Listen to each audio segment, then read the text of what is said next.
Old John had graduated from OU with a degree in electrical engineering, and he was in the National Guard as a pilot, flying these big planes around the world, C-124s or whatever they were.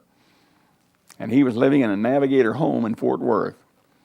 And the Navs put together a conference down at Lake Ardmore, down at Lake Murray, Ardmore, Oklahoma. And I was invited down there, ministering in the conference. And it just happened that down there at Ardmore, I had a cabin on Lake Murray and had a Chris Craft inboard down there. I taught water skiing for a while. But I told John, I said, I'm going to go over and see about this cabin. He said, could I go with you? I said, sure. So he got in the car, and we headed over there. And before we got to the cabin, he said to me, Gene, did you ever consider having somebody come and live with you for training? I said, no. He said, why not? I said, I don't think I have enough to offer.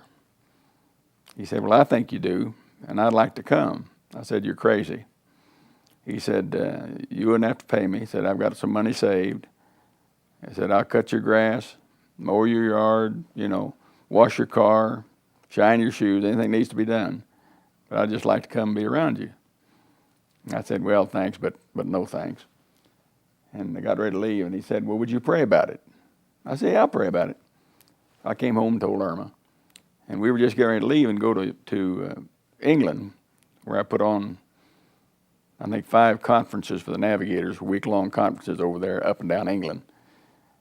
And I told her about what John had said, and she said, did you promise to pray about it? I said, yeah, I did. She said, well, we better pray about it. I said, okay, we'll pray about it. We began to pray about it, and both of us came to the conclusion that we ought to invite the guy to come.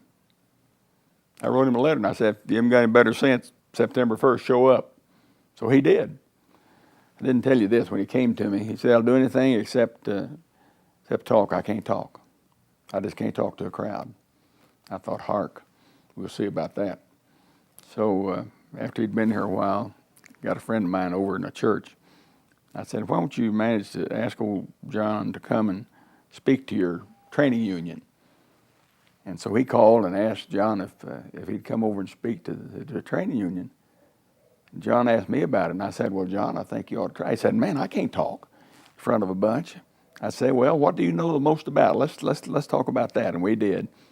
I said, now let's put down some notes as to what you would say about that, and we did. I said, now I want you to take that assignment, and I'm going to go over there with you, and I'll be in the back row, and I'll stand up.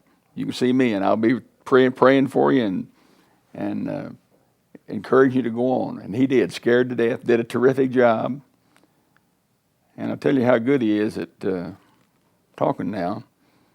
They had him recently talk to all the men of one of the biggest churches in Oklahoma City. Had a special meeting. I think he had about 50, 60 men there.